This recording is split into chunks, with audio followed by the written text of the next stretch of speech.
Welcome to part 4 of my presentation, An Introduction to Pharmacare, Drug Prescribing, and Working with Pharmacists in BC. In this video, we're going to talk about prescribing best practices. If the pharmacy receives a prescription that is missing the required legal information, there may be a delay in providing the medication to the patient. It is worthwhile for us to review the prescription legal requirements. According to the HPA, or Health Professions Act Bylaw, Schedule F, Part 1, Section 6, upon receipt from the practitioner, a prescription must include the following information: the date the prescription was written, the name of the patient, the name of the drug or ingredients and strength, if applicable, the quantity of the drug, the dosage instructions, including the frequency, interval, or maximum daily dose, refill authorization, if applicable, including number of refills and interval between refills, and the name and signature of the practitioner for written prescriptions. In order for a prescription to be valid, it must include a wet or handwritten signature or a unique signature. If you are generating a prescription from an EMR, it should be printed out, authenticated with a handwritten signature, and then either given to the patient or faxed to the pharmacy. Some EMR computer software allows creation of a unique signature. This is acceptable, but if the program simply reproduces your same signature over and over again for every prescription, this is not acceptable. The Institute for Safe Medication Practices, or ISMP, is an independent, national, nonprofit organization committed to the advancement of medication safety in all healthcare settings. ISMP Canada works collaboratively with the healthcare community, government regulatory agencies, patient safety organizations, the pharmaceutical industry, and the public to promote safe medication practices. ISMP's mandate includes analyzing medication incidents, making recommendations for the prevention of harmful medication incidents, and facilitating quality improvement initiatives. I strongly recommend that you review the ISMP's list of error-prone abbreviations, symbols, and dose designations. This is a brief list of abbreviations that should be avoided. IU or U should be avoided for unit. IU can be mistaken for IV, and U, if poorly written, can be mistaken for 0. It's better to write out the word unit. QD for daily or QOD for every other day should also be avoided because these can be mistaken for QID, which is 4 times a day. You should also avoid using drug name abbreviations. HCT could mean hydrocortisone, or it could mean hydrochlorothiazide. T3s could be Tylenol with codeine, number 3, or liothyronine. It's better to spell out the generic drug name completely. When writing doses, never use a 0 after the decimal point, so avoid writing 5.0 mg or milligrams. It's better to write 5 mgs or 5 milligrams. If the decimal point is missed, the patient may be getting 50 milligrams instead of 5 milligrams. Also, always use a 0 before the decimal.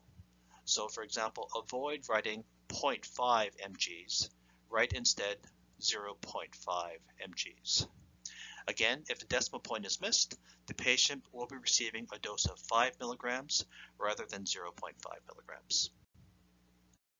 To improve prescription legibility, consider using computer-generated prescriptions. Of course, these prescriptions should be proofread and signed using either a wet or unique signature.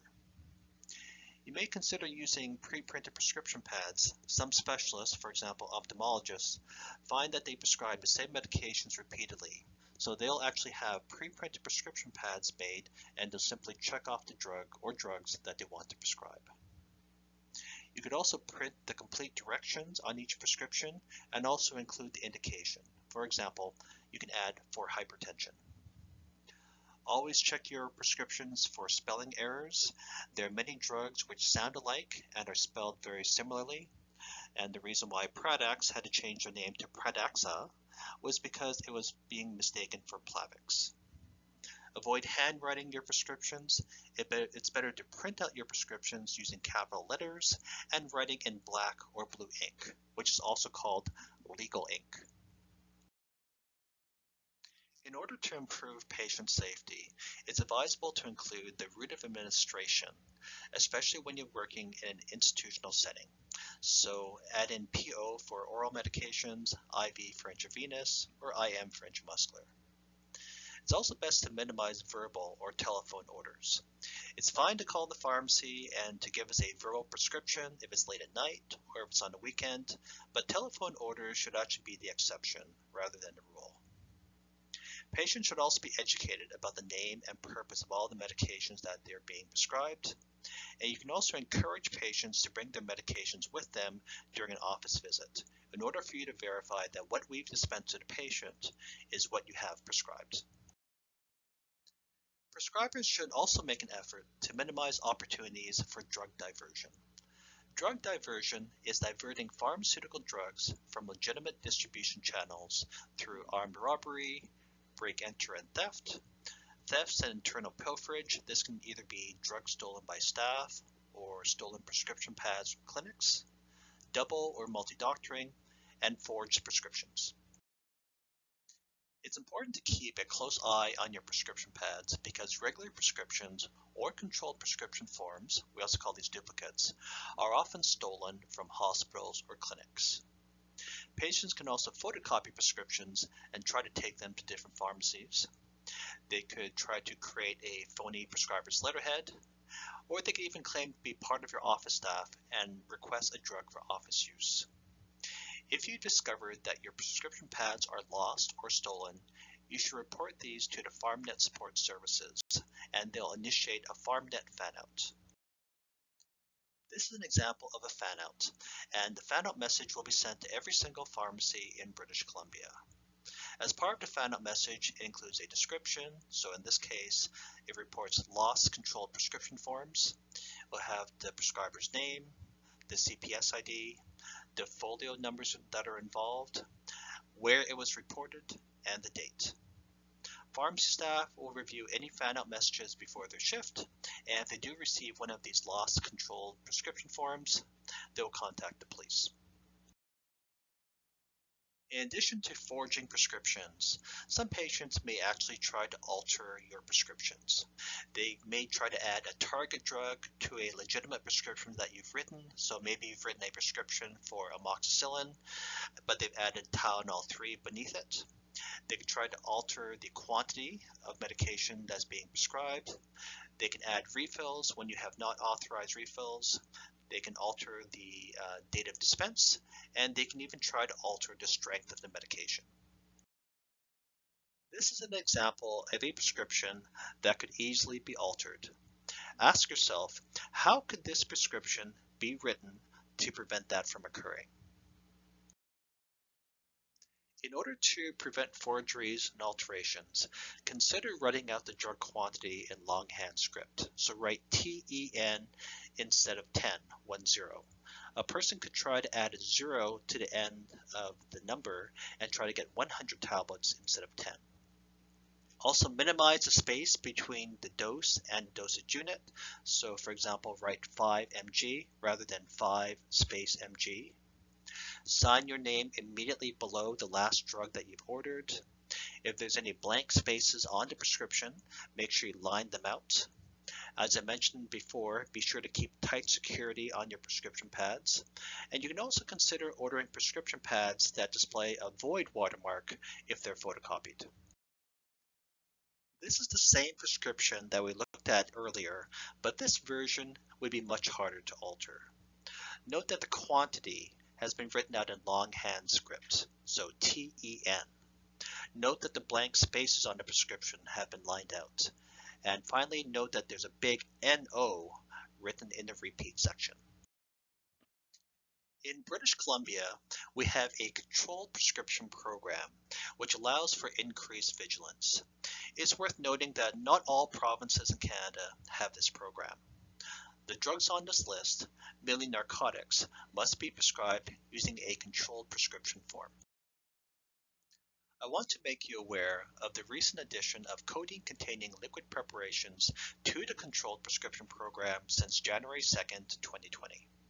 The reasons for this change include the opioid crisis and non-medical use of these drugs, a large increase in prescription forgeries, and pharmacy robberies and thefts targeting these drugs.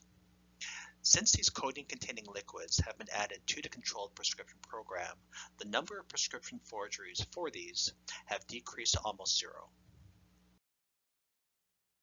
I'm sure many of you have seen a controlled prescription form. It's important that all sections of the form are completed. At the top of the form, this is where you'd write the patient's PHN, prescribing date, name, address, and date of birth. Below that, that's where you'd write the drug name and strength, followed by the quantity. Note that the quantity is written both in numeric and also in longhand scripts. Below the quantity, there's where you'd write the directions for use. Below the directions, there's where you'd add your signature. Note that your college ID, contact information, and a folio number are pre-printed on the form. Below that is the section for pharmacy use only. This is where the patient signs when they receive the medication, and this is also where the dispensing pharmacist signs. Way at the bottom it says press hard, you're making 2 copies. The top copy is given to the patient to bring to the pharmacy. The bottom copy is kept by you for your records. There's a couple security features on the form that I want to point out. A void watermark is displayed when the prescription is photocopied. And there's a boxed area that says no refills permitted, void after 5 days. This area is actually written on pinkish red colored thermal paper. If you place your finger or thumb over it, the color will blanch temporarily. The controlled prescription program has recently introduced a new harmonized controlled prescription form in order to streamline prescribing for physicians. Previously, a different type of controlled prescription form had to be used when prescribing methadone. This new harmonized form can now be used to prescribe all drugs requiring a controlled prescription, including methadone. Please note that the middle section of the harmonized form only needs to be completed for drugs prescribed for the purpose of opioid agonist treatments. The old controlled prescription forms will still be accepted in pharmacies until their supply is depleted. Thank you very much for watching. In the next video, we'll talk about the Provincial Academic Detailing Service and accessing antibiograms.